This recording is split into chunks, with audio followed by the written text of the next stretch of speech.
ये लेबनान में Beirut port का सैटेलाइट इमेज है, जिसको 31 जुलाई 2020 को कैप्चर किया गया था। लेकिन सिर्फ 4 दिनों के बाद यहाँ कुछ ऐसा होने वाला है, जिसके बाद पोर्ट की हालत कुछ इस तरह हो गई। पोर्ट पर मौजूद हैंगर्स तबाह हालत में नजर आ रहे हैं, जबकि इस जगह पर 135 मीटर चौड़ा या 2 बोइंग 747 की लंबाई जितना बड़ा गड्ढा नजर आ रहा है। यहाँ असल में ऐसा क्या हुआ था जिसने जन्म दिया दुनिया के सबसे बड़े नॉन न्यूक्लियर धमाके को? ज़ेम टीवी के वीडियोस में एक बार फिर से खुशामदीद। नाजरीन, 4 अगस्त 2020 को एक वीडियो क्लिप वायरल होती है, जिसमें इसरा सबलानी नामी ये ब्राइड बैरूत के सैफी स्क्वायर पर खड़ी फोटोशूट करवा रही थी। तभी अचानक एक जोरदार धमाके की वेव ने सबको भागने पर मजबूर कर दिया। इस वाक्य से 23 मिनट पहले ठीक 5:45 पर बैरूत पोर्ट पर एक हैंगर में कुछ वेल्डर्स दीवार में हुए एक सुराख को रिपेयर कर रहे थे। तभी चिंगारियों की वजह से गोदाम में आग भड़क जाती है। ये हैंगर नंबर 12 कहलाता था, जो बिल्कुल समंदर से लगा हुआ था। 10 मिनटों के बाद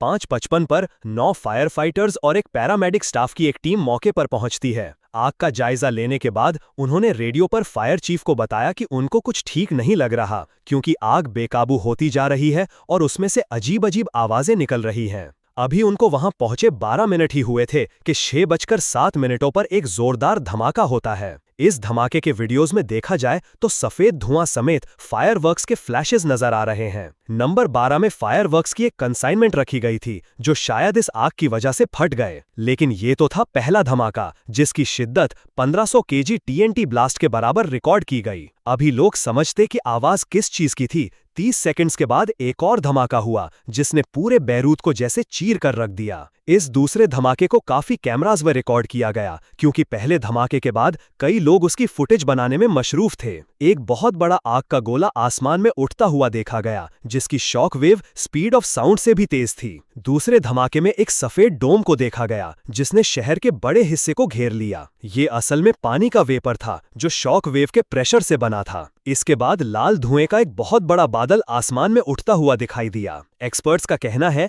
कि लाल धुआं हैंगर में अमोनियम नाइट्रेट के होने का सबूत है। धमाके की शिद्दत इतनी ज्यादा थी कि 200 किलोमीटर दूर साइप्रस में भी लोग डर के मारे घरों से बाहर निकल आए। शॉक वेव ने 8 किलोमीटर दूर बैरूत एयरपोर्ट टर्मिनल तक के शीशे तोड़ दिए और करीब मौजूद घरों के सरिये तक भी बाहर निकल आए। आप सिर्फ इस बात से अंदाजा लगा लें कि धमाका हुआ बैरूत में, लेकिन यूनाइटेड स्टेट्स की जियोलॉजिकल सर्वे टीम ने 3.3 मैग्नीट्यूड के अर्थक्वेक के झटके रिकॉर्ड किए। शेफील्ड यूनिवर्सिटी के साइंटिस्ट के अंदाजे के मुताबिक ये धमाका 15 लाख केजी टीएनटी ब्लास्ट के बराबर था, यानी पहले धमाके से 1000 टाइम्स बड़ा और तकरीबन हिरोशिमा पर गिराए गए न्यूक्लियर बम का 10%। जहां ये ब्लास्ट हुआ उसके आसपास के हैंगर सब मिट्टी में मिल गए, जैसे वहां कुछ था ही नहीं। आसपास जो शिप्स खड़ी थी उनको भी शदीद नुकसान हुआ, जबकि एक 5 star Orient queen cruise ship जो 390 फीट लंबी थी, हवा में उछलकर वापस पानी पर गिरकर उल्टी हो गई। धमाके ने जमीन में 135 मीटर चौड़ा गड्ढा बना दिया, जो फौरन समंदर के पानी से भर गया। बैरूत एक्सप्लोजन दुनिया का सबसे बड़ा नॉन न्यूक्लियर ब्लास्ट तस्वुर किया जाता है। यहां तक कि इस धमाके ने अर्थ की आयोनोस्फीयर को भी डिस्टर्ब कर दिया, यानी स्पेस के करीब जो आखिरी एटमॉस्फेरिक लेयर होती है वो भी डिस्टर्ब हुई, जिसकी वजह से चंद सेकंड्स के लिए जीपीएस और रेडियो सिग्नल्स में डिस्टर्बशन देखी गई। ये मंजर बैरूत में किसी कयामत से कम नहीं था। शहर की गलियां तबाही में डूबी हुई नजर आई। नॉर्दर्न बैरूत में पूरी की पूरी बिल्डिंग जमीबोज हो गईं। जड़ से उखड़े हुए दरख्त, उल्टी हुई गाड़ियां और मुड़े हुए स्टील के गार्डर हर तरफ फैले हुए नजर आए। धमाके की ताकत ने पूरे शहर की इलेक्ट्रिसिटी सप्लाई को बंद कर दिया, जिसकी वजह से रेस्क्यू का काम मजीद रुकावट का शिकार बन गया। मिलिट्री बुलडोजर्स की मदद से रोड्स क्लियर किए गए ताकि रेस्क्यू वर्कर्स को पहुंचाया जा सके। इस हादसे में 218 लोगों की कीमती जानें जाया हो गईं, जबकि 7000 से भी ज्यादा लोग जख्मी हो गए। और रही बात लोगों की, तो बैरूत की 12% पॉपुलेशन पलक झपकते ही बेघर हो गई। हॉस्पिटल्स और मेडिकल सेंटर्स जहां जख्मियों का इलाज होना था, वो भी धमाके की जद में आकर तबाह हो चुके थे। कई हॉस्पिटल्स ने पार्किंग लॉट्स और फुटपाथ्स पर ही जख्मियों का इलाज करना शुरू कर दिया। सेंट जॉर्ज हॉस्पिटल, जो बैरूत पोर्ट से चंद मीटर्स के फासले पर था,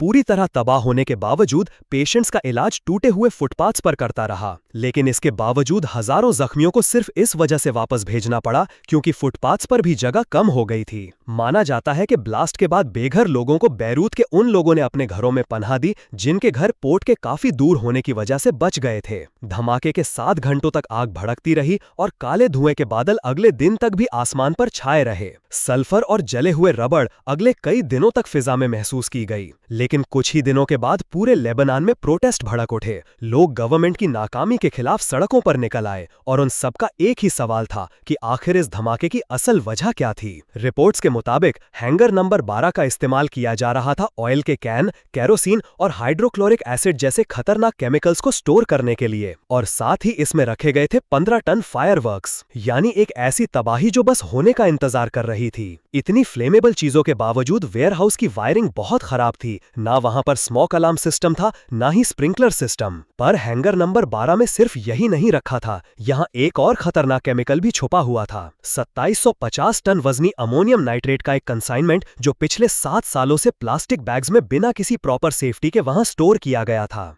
ये केमिकल अक्सर एग्रीकल्चर में फर्टिलाइजर के तौर पर या माइनिंग इंडस्ट्री में एक्सप्लोसिव के लिए इस्तेमाल होता है। कई टेरर अटैक्स में भी इस केमिकल का इस्तेमाल हो चुका है। प्रोटेस्टर्स का सिर्फ एक ही सवाल था कि इतना ज्यादा अमोनियम नाइट्रेट वहां क्यों स्टोर किया गया जहां करीब ही हजारों लोग रहते थे, और इस तबाही का असल जिम्मेदार कौन है। ये सब शुरू हुआ था 2013 में, जब एक रशियन शिप जॉर्जिया से मोजाम्बिक जा रही थी। लारोसा नामी इस मर्चेंट वेसल को समंदर में 1 महीने से ज्यादा वक्त हो चुका था और टेक्निकल मसलों की वजह से इसे बैरूत में ही डॉक करना पड़ा। इस शिप में 2750 टन अमोनियम नाइट्रेट था जो अब बैरूत पोर्ट पर डॉक कर चुकी थी। मगर ये शिप फिर कभी बैरूत से निकली ही नहीं। शिप के कैप्टन ने बताया कि शिप के मालिक उस वक्त पैसों की तंगी का शिकार थे और उन्होंने सोचा कि लेबनान में कुछ और कार्गो उठाकर मोजाम्बिक रवाना किया जाए। लेकिन जो कार्गो उन्होंने लेबनान से बुक किया उसकी वजह से लोड काफी बढ़ गया था और शिप के क्रू ने उसे ले जाने से इनकार कर दिया। शिप के मालिक ने न सिर्फ क्रू की सैलरी रोक दी बल्कि पोर्ट चार्जेस भी नहीं दिए।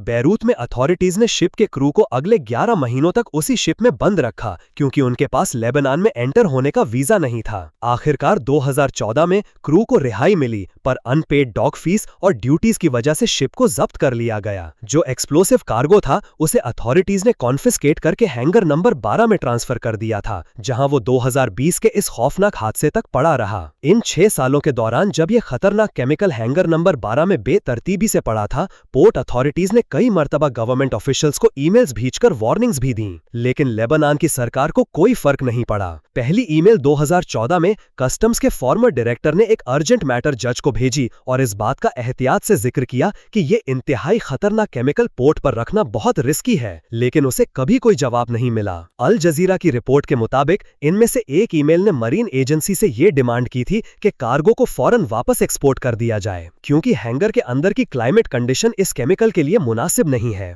हत्ता के एक और लेटर में तो ये भी मशवरा दिया गया कि गवर्नमेंट इस केमिकल को लेबनीज एक्सप्लोसिव कंपनी को ही बेचकर इससे जान छुड़ाए। गवर्नमेंट को आखिरी ईमेल 2019 में भेजी गई जिसमें इस केमिकल के खतरों के बारे में आगाह किया गया था, लेकिन गवर्नमेंट ने पोर्ट अथॉरिटीज की वार्निंग्स को तब भी नजरअंदाज कर दिया जब हैंगर नंबर 12 की दीवार में सुराख होने के बायस सिक्योरिटी रिस्क मजीद बढ़ गया। ऐसा माना जाता है कि इसी सुराख की रिपेयरिंग के दौरान चिंगारियों की वजह से यहाँ आग लगी थी जो फिर इन धमाकों की वजह बनी। आज 2025 में इस धमाके को 5 साल होने को है, लेकिन असली जिम्मेदारों को सजा तो क्या, उनका ट्रायल भी सही से नहीं हुआ। पॉलिटिकल मसलों, मिनिस्टर्स की लीगल इम्यूनिटी और जुडिशरी के अंदर कॉन्फ्लिक्ट्स की वजह से आज तक इन्वेस्टिगेशन बार बार रुकती चली आई है। जज फादी सावन ने जब हाई प्रोफाइल मिनिस्टर्स को चार्ज किया तो उन्हें हटा दिया गया। फिर जज तारिक बित्तार ने केस को दोबारा उठाया तो हिजबुल्लाह और अमल जैसे ग्रुप्स ने उनकी मुखालफत की और कोर्ट में स्टे ऑर्डर फाइल कर दिया। 2022 से 2024 तक इन्वेस्टिगेशन पूरी तरह रुक रही। जनवरी 2025 में नवाब सलाम के प्राइम मिनिस्टर बनने